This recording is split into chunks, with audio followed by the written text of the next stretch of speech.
காரணம் என்னன்னா, இவங்க அந்த படம் ஆரம்பிச்ச பிறகு லவ் பண்ண ஆரம்பிச்சாங்க. அந்த சீனை கிரியேட் பண்றேன், பேசுறேன் அப்படின்னு போயிட்டு காரவன்ல உட்காந்து மணிக்கணக்கா கடலை போட்டு, இது போட்டு இவங்க காதல் தான் இதில் வந்து டெவலப் ஆச்சே தவிர, படம் டெவலப் ஆகுதோ இல்லையோ இவங்க காதல் நாளுக்கு நாள் டெவலப் ஆகிட்டு அங்கே போய் நிற்கிறது, இங்கே போய் நிற்கிறது, அப்படியே இவங்க ஹாயாக உட்காந்து பேசிட்டு இது பண்ணுறது. அந்த செலவெல்லாம் எங்கே வாங்க முடியும் நீங்கள்? அதெல்லாமே ஏற்கனவே அந்த நட்பு கிட்பு எல்லாம் பிரிஞ்சு எல்லாமே போயாச்சு. அது இல்லாமல் இவங்க என்ன பண்ணிட்டாங்கன்னா, இந்த கிளிப்பிங் சேர்க்குறேன்னு தனுஷ்கிட்ட சொல்லவே இல்லை. ஒரு கையெழுத்து ஒரு லெட்டர் வாங்கி இது பண்ணிட்டீங்கன்னா அதுக்கு ஒரு இதே கிடையாது. என்றைக்கு வேணாலும் நீங்கள் வந்து அவங்க வந்து அந்த லெட்டர் பேசும். நீங்கள் வந்து வாய் வார்த்தையோ உள்ள சார் அப்படின்னு போயிட்டீங்க, சிரிச்சுட்டு மழுப்பிட்டு போயிட்டீங்கன்னா அது என்னைக்கு வேணாலும் கத்தி நீட்டும். அந்த மாதிரி தான் அறுவை சிகிச்சையில் கத்தி என்பது வரலாறு, ரோபோட்டிக் சர்ஜரி என்பது இன்றைய கூறு. தங்கம் புற்றுநோய் சிகிச்சை மையம், நாமக்கல் மற்றும் கான்பூர். சார் வணக்கம் சார். சார், கோலிவுட் சினிமாவில் வந்து லேடி சூப்பர் ஸ்டார் அப்படின்னு சொல்றக்கூடியவங்க யாருன்னு பார்த்தோன்னா நம்ம நயன்தாரா அவங்க. ஆனால் அவங்க ஸ்டார்டிங்ல பல பிரச்சனைகள் வந்து கடந்து வந்துட்டு இருக்காங்களே. அதில் பெரிய பிரச்சனைன்னு பார்த்தீங்கன்னா, அவங்க வந்து ஒரு படம் எடுத்தாங்க சார், டாக்குமெண்ட்ரி ஃபிலிம். அந்த படத்தில் ஆரம்பித்த பிரச்சனை சார் என்னன்னா, இவங்க ஸ்டார்டிங் எடுத்து நெட்ஃப்ளிக்ஸில் விட்டாங்க. ஒரு நடிகர் வந்து அந்த படத்தை வந்து நீங்கள் அதை விடக்கூடாது, எனக்கு வந்து நஷ்டீடு கொடுக்கணும் அப்படின்னு சொன்னாங்க. சரி, இந்த ஒரு கேஸ் வந்து நடந்துட்டு இருக்குப்பா, கொஞ்சம் ரிலாக்ஸ் ஆகலான்னு பார்த்தா உடனே வேற ஒரு நிறுவனம் வந்து எங்களுக்கு வந்து நீங்கள் எங்களோட படத்தை வந்து அதை நீங்கள் யூஸ் பண்ணியிருக்கீங்க சில காட்சிகளை, ஆனால் அந்த படத்தை வந்து அந்த காட்சிகள் நீங்கள் எடுத்தே ஆகணும் அப்படின்னு சொல்லியிருக்காங்க. இந்த ஆவணப்படம் பிரச்சனை எங்கே ஆரம்பிச்சுது சார்? இந்த ஆவணப்படம் பிரச்சனை முதல்ல என்னென்னா, இந்த படத்தில் தான் ஆரம்பமாகுது. 400 ரவுடி தான் இந்த படம் தான் நினைக்கிறேன். அந்த படத்தில் தான் ஆரம்பமாகுது. அதில் வந்து இவருக்கான பேசப்பட்ட அமௌண்ட் வந்து முதல்ல வந்து ஒரு 4 கோடியில் 5 கோடியில் முடிக்கிற மாதிரி தான் படத்தை முடிக்கணும் அப்படின்னு சொல்லியிருந்தாங்க. அந்த படத்தை சரி சார், அது 10 கோடி வரைக்கும் எடுத்துகிட்டு போயிட்டாங்க செலவு. காரணம் என்னென்னா, இவங்க அந்த படம் ஆரம்பித்த பிறகு லவ் பண்ண ஆரம்பித்தாங்க விக்னேஷ். அந்த படத்திலீங்களா? இல்லை, இவங்க அவுட் ஆஃப் ஃப்ரேமில். ஆமாம், அந்த படம் ஆரம்பிக்கும் போது இவங்களும் லவ்வர் ஆகிட்டாங்க. இவங்க விக்னேஷ் சிவனும் நயன்தாராவும். அதனால் என்ன பண்ணாங்கன்னா, அவங்களுக்கு வந்து அந்த அந்த ஏதாச்சும் ஒரு சீன் வைக்கிறதுக்கு முன்னே இவங்க உட்காந்து அந்த சீனை கிரியேட் பண்ணுறேன், பேசுகிறேன் அப்படின்னு போயிட்டு காரவனில் உட்காந்து மணிக்கணக்காக கடலை போட்டு இது போட்டு அப்படி பேச ஆரம்பிச்சிடுறது. அப்புறம் உங்களுக்கு வந்து ஒரு 2 ஆணும் பெண்ணும் சேர்ந்தா அந்த எவ்வளோ மணிக்கணக்காக பேசிக்கணும். அந்த மாதிரி இப்போ படத்தோட சொன்ன டைமை விட அதிகம் எடுத்துகிட்டு போயிட்டாங்க. அதிக நாட்கள் போயிடுச்சு. அது சரி, செலவும் இழுத்துட்டு போயிட்டாங்க. இவங்க காதல் தான் இதில் வந்து டெவலப் ஆச்சே தவிர, படம் டெவலப் ஆகுதோ இல்லையோ இவங்க காதல் நாளுக்கு நாள் டெவலப் ஆகிட்டு அங்கே போய் நிற்கிறது, இங்கே போய் நிற்கிறது, அப்படியே இவங்க ஹாயாக உட்காந்து பேசிட்டு இது பண்ணிட்டு அவங்க லவராக நீங்கள் வந்து சொந்த படமாக தயாரிக்கும் போது நீங்கள் லவ் பண்ணுங்கள், காதலிச்சுக்கிட்டே அப்படியே படம் தயாரிக்கணுங்க. இவர்கிட்ட நீங்கள் அவருக்கு இவர் தான் தனுஷ் தான் அவருக்கு வாய்ப்பு தர்றாரு. வாய்ப்பு கொடுத்து இந்த படத்தை ஒரு ப்ரொடியூசராக அவர் வந்து பேசும்போது முதல்ல 5 கோடியில் முடிக்கிறேன்னாங்க. அது போயிட்டு அப்படியே இழுத்துட்டே போயிட்டு கடைசியில் போயிட்டு 8-10 கோடி வரைக்கும் போயிடுச்சு செலவு. அது இல்லாமல் ஒரு சாங் வந்து கடைசியில் ஒரு சாங், அந்த சாங்கே தேவையில்லைப்பா, நீங்கள் அப்படியே முடிச்சா போகிறோம்ப்பா அப்படின்ட்டார். அவர் முடிச்சு கொடுத்தா போகிறோம்ப்பா அப்படின்னாரு. இல்லை சார், அந்த சாங் சேர்த்தா நல்லா இருக்கும் அப்படி இப்படின்னு சொல்லிட்டு அப்புறம் அதை நயன்தாரா செலவு பண்ணி அந்த சாங் மறுபடியும் சேர்த்தாங்க. இப்படி பல இது பண்ணி அவங்க செலவு அவங்க வச்சாங்க. அவ்வளோ செலவு. அந்த செலவு வச்சாலும் இந்த ஃபுட்டேஜ் இருக்கும்ல, சிலது எல்லாம் ஃபுட்டேஜ், அந்த ஃபுட்டேஜில் சிலது இவங்க லவ் பண்ணுற மாதிரி நிற்கிறது, பேசுகிறது, கடலை போடுறது, சாப்பிட்றதெல்லாம் இருக்குல்ல, அந்த ஃபுட்டேஜில் அதில் இந்த இதெல்லாம் கிளிப்பிங்ஸ்லாம் எடுத்துட்டாங்க. இந்த வந்து இவங்க மேரேஜ் இதில் வந்து அந்த ஆடியோவில் சேர்த்து ஆவணப்படத்தில் சேர்த்துடலாங்கிற ஐடியாவில் வச்சு சேர்த்தாங்க. சரி, இதை பற்றி அவர்கிட்ட தனுஷ் ஏற்கனவே கடுப்பில் இருந்தார். தனுஷுக்கும் அவங்களுக்கு ஒரு நல்ல அண்டர்ஸ்டாண்டிங் இருந்து ஒரு இதாக இருந்தது, ஒரு நட்பு, ஒரு புரிதல், அது இதுன்னு இருந்தது அவங்களுக்குள்ள. நயன்தாராக்கும் அவங்களுக்கு அது ஒரு கனாக்காலம். ஆமாம், அது இடையில இவர் வந்தார், லவ் பண்ணார், கல்யாணம் பண்ணிச்சு, லவ் பண்ணேன், கல்யாணம் பண்ணி போகிறீங்க. ஆனால் எனக்கு ஏன் இவ்வளோ செலவு வச்சிங்கிறது அவருக்கு. 5 கோடி ரூபான்னு சொன்னீங்க, 10 கோடி ரூபா வரைக்கும் செலவு வச்சுட்டீங்க படத்துக்கு. அது இல்லாமல் படம் ரொம்ப நாள் இழுத்துட்டு போனாங்க. அது இழுத்துட்டு போயிட்டு முடிக்க ரொம்ப நாள் ஆச்சு. அது பிறகு முடித்தாங்க, ஒரு வழியாக வந்தது. அந்த படம் போச்சு என்னங்கிறது வச்சு வச்சுருங்க. செலவாச்சியில் அந்த செலவெல்லாம் ஆகும்போது ஆரம்பத்தில் நீங்கள் ஒரு படம் நீங்கள் தொடங்கும் போது 5 கோடி ரூபாயில் நம்ம முடிக்கிறோம் அப்படின்னு சொல்லும்போது 5 கோடி அப்படின்னா ஒரு அந்த என்ன இதுக்கு மேலே ஒரு லாபம் வச்சு ஒரு விற்றுருவாங்க. 5 கோடியில் முடிஞ்சிடும் அப்படின்னு கணக்கு வச்சு 10 கோடி செலவாச்சுன்னா எங்கே மறுபடியும் அவன்கிட்ட போய் கேட்க முடியாதுல்ல.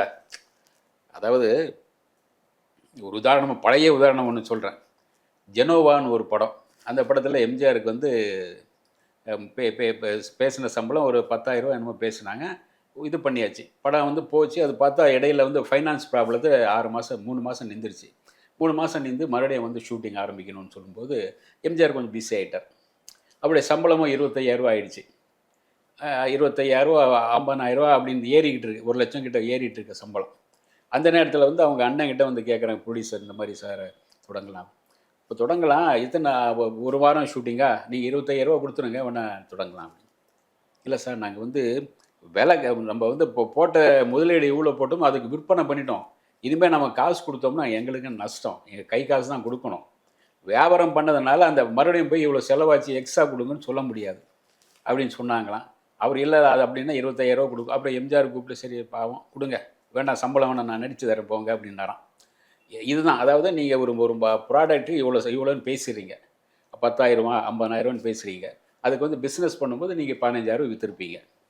அந்த ப்ராடக்டோட காஸ்ட்டே வந்து 20,000 ஆயிடுச்சுன்னா என்ன பண்ணுவீங்க? அதுதான் நஷ்டம் உங்களுக்கு. அதாவது லாபத்தில் நஷ்டங்கிற அந்த மாதிரி நஷ்டம். அதனால் நீங்கள் வந்து ஒரு 20 கோடி ரூபா 10 கோடி ரூபா வரைக்கும் செலவு வச்சாங்க. அந்த செலவெல்லாம் எங்கே வாங்க முடியும் நீங்கள்? அதெல்லாமே ஏற்கனவே அந்த நட்பு கிட்பு எல்லாம் பிரிஞ்சு எல்லாமே போயாச்சு. அது இல்லாமல் இவங்க என்ன பண்ணிட்டாங்கன்னா, இந்த கிளிப்பிங் சேர்க்குறேன்னு தனுஷ்கிட்ட சொல்லவே இல்லை. ஆனா 2 வருஷமா நாங்க வந்து கோரிக்கை வச்சோம் அப்படிலாம் சொல்றாங்களே சார். கோரிக்கை வைக்கிறதுல நேரடியாக தானே பேசணும். நீங்கள் என்ன சவுதி அரேபியாவில் இங்கே இல்லையா இருக்காரு, 2 பேரும் இங்கே ஒரே ஃபீல்டு தானே இருக்கீங்க. இல்ல அங்க கேட்கும் போது வந்து பதிலே சொல்லாம தான் இருப்பாரு. ஃபீல்டில் ஒரே ஃபீல்டில் இருக்கும்போது நேரடியாக வந்து நீங்கள் சொல்லிட்டு போகலாம், ஃபோன் பண்ணி அவங்க நேரடியாக அவர்கிட்ட பேசலாம். உடைய மேனேஜர்கிட்ட பேசினாங்க, மேனேஜர் என்னென்னா சொல்கிறேன் அப்படின்ட்டார். அவர் சொல்கிறேன் அவ்வளோதான், மேனேஜர் அதுக்கு மேலே சொல்ல முடியாது. அப்படியா சார் வந்து இவ்வளோ கேட்குறாருமா, அது இல்லை அது ஒன்றும் சொல்ல முடியாது. மேனேஜர்கிட்ட பேசிட்டு எங்கள் பாட்டில் நீங்கள் போட்டுறீங்க எப்படி, என்கிட்ட பேசணும், நான் தான் தயாரிப்பாளர் அப்படின்னாரு. அதில் தான் பிரச்சனை ஆரம்பமாகுது. அது இல்லாமல் அவர் கல்யாணத்துக்கு கூட கூப்பிடல. இதெல்லாம் இந்த மாதிரியெல்லாம் இருக்கு இல்லையா, இந்த விஷயங்கள்லாம் பூதகரமாக வரும்போது உங்களுக்கு அவர் வந்து அந்த என்னை கேட்காம நீங்கள் அந்த கிளிப்பிங்ஸ் எல்லாம் சேர்த்ததுக்கு நீங்கள் 10 கோடி ரூபா தரணும் அப்படின்னு கோர்ட்டில் கேஸ் போட்டார். ஓகே சார், இப்போ இந்த கேஸ் வந்து இப்போ நடந்துகிட்டு இருக்கு ஆமா. இப்போ ரீசெண்டாக. இப்போ இந்த கேஸ் இன்னும் வந்து வலு சேர்க்கிற விதமா இன்னொரு கம்பெனி வந்து கேஸ் போட்டிருக்காங்க. என்னன்னு யாருன்னு பார்த்தா ஏபி இன்டர்நேஷனல் கம்பெனி. அவங்க என்னன்னு சொல்லி போட்டிருக்காங்கன்னா, இந்த படத்துல வந்து சந்திரமுகில நீங்க நடிச்சீங்களே அந்த காட்சி தான் இல்ல வருது. ஏன்னா அந்த படத்துக்கு காப்புரிமை வாங்கினது இந்த ஒரு கம்பெனி தான். ஆமாம், நீங்க அந்த காட்செல்லாம் எடுக்கணும். இன்னொன்னு, நீங்க இந்த படத்தை வந்து வித்திருக்கீங்களே, எவ்வளோக்கு வித்திருக்கீங்க, எவ்வளவு லாபம் வந்திருக்கு, இந்த கணக்கெல்லாம் காட்டணும்னு சொல்லி கேஸ் போட்டிருக்காங்க. இப்போ இந்த ஒரு விஷயத்தை நீங்க எப்படி பாக்குறீங்க? இது இப்படி போனோம் பார்த்தீங்கன்னா நீங்கள் எக்கச்சக்கமான பேருக்கு இவங்க காசு தர வேண்டியிருக்கும். ஏன் சார்? தெலுங்கில் வந்து சிரஞ்சீவி கூட நடித்தது போட்டிருக்காங்க, மோகன் பாபு கூட நடித்தது போட்டிருக்காங்க, நாகார்ஜுனா கூட நடித்ததெல்லாம் போட்டிருக்காங்க. அவங்க வந்து அன்றைக்கி நட்பாக இருந்து கல்யாணத்துக்குலாம் வந்தாங்க, அதனால் அவங்க வந்து கேட்கலன்னு நினைக்கலாம். அல்லது சப்போஸ் கேட்டாங்கன்னா நாளைக்கு அதுவும் வந்து இதாகும்ல. இப்போ சந்திரமுகிக்கு நீ கொடுக்கும்போது அவங்களும் அங்கே நமக்கும் கேட்டு பார்ப்போம் வச்சா என்ன பண்ணுவீங்க, இப்படி இழுத்துட்டு போகும். சரிங்க சார், இவ்வளவு நாளா வந்து ஏன்னா இந்த ஒரு மூவி வந்து டாக்குமெண்ட்ரி ஃபிலிம் வந்து எப்போ ரிலீஸ் ஆச்சுன்னா 2024 நெட்ஃபிளிக்ஸ்ல விட்டாங்க. ஆனா அப்போலாம் இவங்க கேட்காம இப்போ வந்து ஏன் கேட்குறாங்க? முதல்ல யார் இந்த ஏபி இன்டர்நேஷனல்? இது என்னென்னா, உங்களுக்கு ஒரு பொருள் வந்து விற்பனை ஆகுதான்னு தெரியாது. முதல்ல இந்த சில பெரும்பாலான கதைகளுக்கான சில ரைட்ஸ் கேட்பாங்க பாருங்க, காப்பி ரைட்ஸ். என் காப்பி ரைட்ஸ் அல்லது வந்து என்னுடைய கதை இந்த எப்போன்னா படம் வந்து ஓடும்போது தான் கேட்பாங்க. படம் வந்து படுத்துருச்சுன்னா அதை பற்றி கேட்க மாட்டாங்க, அதை பற்றி பேச மாட்டாங்க. அது ஒரு போயிடுச்சு, சரி செத்து போன பாம்பை ஏன் அடிக்கணுங்கிற மாதிரி விட்டுருவாங்க. இது வந்து ஒரு நல்ல கலெக்ஷன் எடுத்திருக்கு ஃபாரின்ல, இப்போ வெளிநாடு உலகம் பூரா அது இந்த டாக்குமெண்ட் ரிலீஸ் ஆகிருக்கு. எல்லாமே வந்து சந்தா கட்டி பணம் கட்டியெல்லாம் நிறைய பேர் அதை பார்த்துருக்காங்க. அந்த கலெக்ஷன் எக்கச்சக்கமாக ஆயிருக்கு இல்லையா, அதை எங்களுக்கு ஒன்று கொடுங்க, நீங்கள் இவ்வளோ ஓடி இருக்குன்னா அதில் எங்களுக்கு இவ்வளோ இத்தனை % அப்படி நீங்கள் சொல்கிறாங்க இல்லையா, எவ்வளோ லாபம் வந்திருக்கு, எவ்வளோ இது பண்ணியிருக்கீங்கன்னு சொல்கிறத நீங்கள் அதுலேருந்து ஒரு இத்தனை % கொடுங்க அப்படிம்பாங்க. ஓகே, நீங்கள் எங்கிட்ட அதாவது நீங்கள் வந்து ப்ராப்பராக ஏற்கனவே அனுமதி தனுஷம் என்னென்னா, இதில் நீங்கள் பயன்படுத்திக்கலான்னு ஒரு எழுதி வாங்கியிருந்தீங்கன்னா அது வந்து ஈஸியாக கோர்ட்டில் பயன்பட்டுருக்கும். அதே மாதிரி இவங்ககிட்டே வந்து சார் இந்த மாதிரி பயன்படுத்திக்கிறோம் சார்னு சொன்னால் ஒரு எழுதி அல்லது அவங்களுடைய சம்மதத்தோடு ஒரு லெட்டர் வாங்கியிருந்தீங்கன்னா முடிஞ்சிடும். இதெல்லாம் நீங்கள் வாங்காத பட்சத்தில் வந்து எப்போனாலும் அந்த பூதம் கிளம்பும்பாங்களே, அந்த மாதிரி எப்போனாலும் இந்த மாதிரி வரும். அதாவது ஏதாச்சும் ஒரு இடத்த வாங்கிறீங்க, அந்த இடத்துக்கான உரியவர் வந்து செத்து போயிட்டா இதாகிட்டான்னு கூட அவன் பேரங்கீரம் என்னைக்காச்சும் வருவான். இது வந்து திடீர்னு சில நேரங்கள் அவங்க தான் தெரியாத இடம். இப்போ சமீபத்தில் நாகிரெட்டியார் வந்து இந்த இருக்கு பாருங்கள், இந்த இப்போ பக்கத்தில் கிரீன் பார்க் இதெல்லாம் கட்டிகிட்டு இருக்காங்க பாருங்கள், அந்த இடம் இருக்குல்லாம் பார்த்தீங்க எல்லாமே வந்து இந்த வாகினி ஸ்டூடியோ, அது ஃபுல்லாக இடம். அந்த இடத்துல வந்து யார் வச்சுருக்காங்கன்னு நாகிரெட்டிக்கு தான் தெரியும். 99 வருஷத்துக்கு அக்ரிமெண்ட்டு. திடீர்னு ஒரு நாள் மியூசிக் டைரக்டர் எஸ்.ஏ. ராஜ்குமார் கூப்பிட்றாங்க, வாங்க நீங்கள் கையெழுத்து போடணும். ஏன்னா அவங்க தாத்தா எப்போ விற்றுருக்காங்க, இவருக்கே தெரியாது இந்த இடம் எங்கே இருக்கு, அவருக்கே தெரியாது. முறைப்படி கூப்பிட்டு அவர் சைன் பண்ணி அவர்கிட்ட ஒரு பணம் கொடுத்தாங்களாம். எனக்கே தெரியல, எங்கள் தாத்தா இந்த இடத்துல வாங்கியிருக்காரு, இந்த இடம் வச்சுருக்கான்னு தெரியல.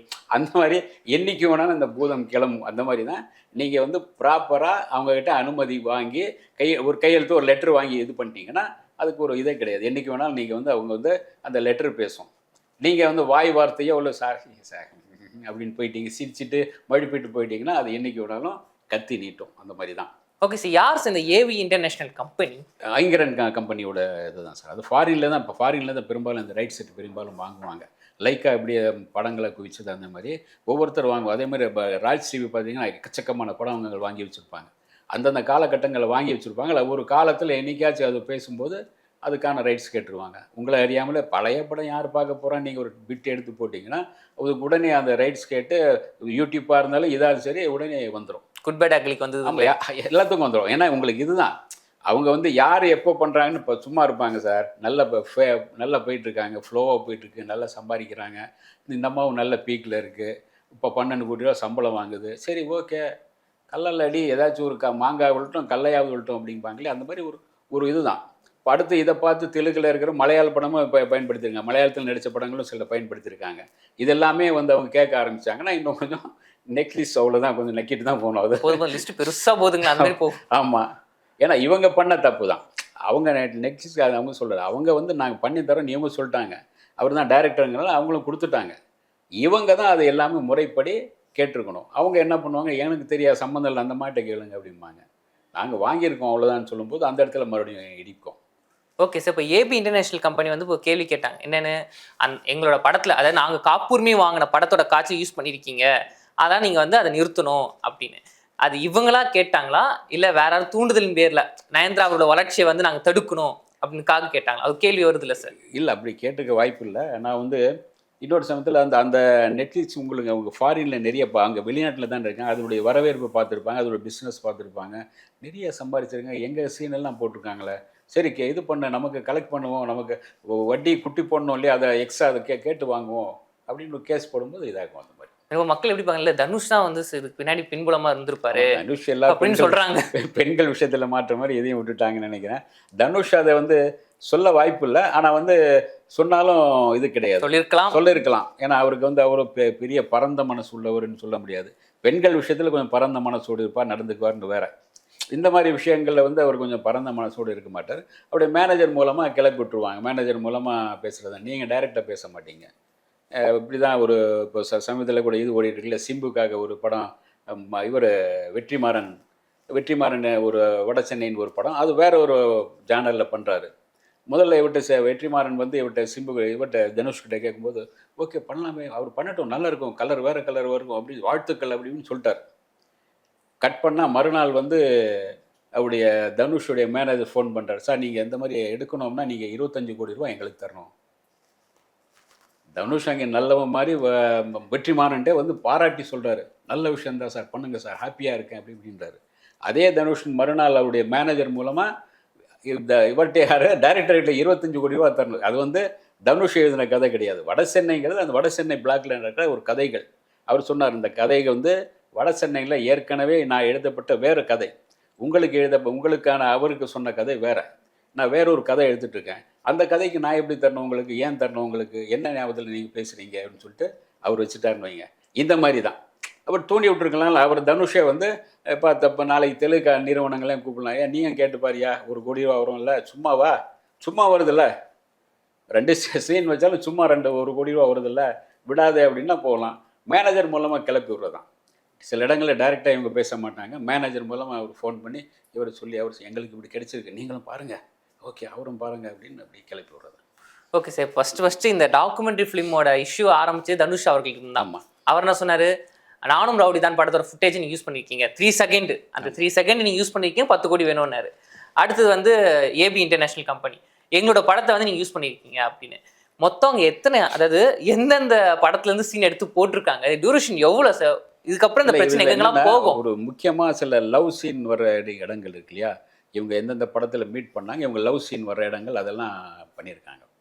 அதாவது ஒரு தெலுங்கில் போகும்போது நடந்தது, மலையாளத்தில் நடந்தது, இந்த மாதிரி அந்த ஏரியாக்களில் போகும்போது எங்களுக்குள்ள அந்த லவ் இல்லாமல் இருந்துச்சு. அதுக்கு பிறகு கொஞ்சம் லவ் எப்படி டெவலப் ஆச்சு இது விக்னேஷ் சிவனுக்கும் இவங்களுக்கு. அதுக்கு முன்னாடி வந்து இவங்க எப்படி இந்த படங்களில் நடித்தாங்க அப்படின்னு வந்துட்டு வந்தாங்க. அவருடைய பிரச்சனைகள் எதுவுமே கடைசியாக வந்து நம்ம இப்போ பிரபுதேவா கூட லவ் பண்ணி கல்யாணம் பண்ண போயிட்டு அது இவங்களுக்காக அந்த இனிமேல் படங்களில் நடிக்க மாட்டேன்னு முடிவு செஞ்சு அதுக்கு பிறகு வந்து அவங்க முடிவை மாற்றுங்கினது வரைக்கும் வந்து அதுக்கு பிறகு போவாங்க. அந்த சர்ச்சைக்குள்ளே உள்ளே போகல அவங்க. அந்த விஷயத்தை அப்படியே கடந்து போயிட்டு அதுக்கு பிறகு இவரோடு ஏற்பட்ட லவ் அப்படின்னு வரும். அதுக்கு எந்தெந்த படங்களில் நடித்தாங்க, அந்தந்த படங்கள் எப்படிப்பட்ட சீன் ஒவ்வொரு சீன் வச்சுக்கிறாங்க. இவங்க நடித்த படங்கள்லேருந்து சீன்கள் வச்சுட்டு அப்புறம் அந்த லவ்வும் சேர்த்துக்கிட்டாங்க. ஓகே சார், இப்போ இந்த கேஸில் யாருக்கு சாதகமாக வந்து தீர்ப்பு வரும்னு நினைக்கிறீங்க சார்? ஏன்னா இப்போ நயன்தாரா அவர்கள் என்ன சொன்னாங்கன்னா, தனுஷ் அவர்கள் கேட்கும் போதே நாங்கள் என்னங்க பண்ணுறோம், அந்த படத்தில் வந்து சின்ன சின்ன சீன் நாங்கள் நடிச்சிருந்தோம், அது வந்து ஒரு மெமரிஸாக வந்து நாங்கள் இந்த நெட்ஃப்ளிக்ஸ்க்காக நாங்கள் விடுறோம் அப்படின்னு சொன்னாங்க. இப்போ வந்து மெமரிஸ் அப்படின்னு சொல்கிறாங்கன்னா ஒன்று யூடியூப்ல விட்டுடலாம் ஃப்ரீயாக. ஆமாம், ஆனால் பணத்துக்காக நெட்ஃப்ளிக்ஸே விட்டாங்க. அது விற்றுருக்கு, விற்பனை வியாபாரம் நடந்திருக்கு. நீங்கள் ஃப்ரீயாக விட்டுருந்தீங்கன்னா அது ஒன்றும் யாரும் கேட்க போகிற. ஃப்ரீயாக விட்டுருந்தா கேஸ் ஒன்று நிற்க போகிறதில்ல. ஃப்ரீயாக தானேப்பா விட்டுருக்காங்க, நீ ஏப்பா கேட்குற அப்படிம்பாங்க. ஆனாலும் கூட இவர்கிட்ட ஒரு அனுமதி கேட்டிருக்கணும் இல்லையா? அவர் அதுதான் சொல்கிறது, என்கிட்ட ஒரு அனுமதி கேட்டிருக்கணும், நீங்கள் இந்த மாதிரி யூஸ் பண்ணிக்கிறேன் அப்படின்னு. என்கிட்ட அனுமதி கேட்கல, கல்யாணத்துக்கு கூப்பிடல, எல்லாமே மறந்துட்டீங்களா? மிகப்பெரிய குற்றச்சாட்டு. கல்யாணத்துக்கு கூப்பிட்டுருக்கணும்ல, எல்லாமே மறந்துட்டீங்களா? எப்படியெல்லாம் நாங்கள் நட்பாக இருந்தோம், பழகினோம், இது பண்ணலாம் மறந்துட்டீங்களா நீங்கள்? அப்படி தான் ஆகுது. அதான் சார், இந்த கேஸ்ல யாருக்கு சாதகம் தீர்ப்பு வாய்ப்பு? நீங்கள் சாதகம் இவங்களுக்கு தான் வந்தாகணும். யாருக்கு சார்? ப்ரொடியூசர் இந்த கம்பெனிக்கு தான் வந்தாகணும்.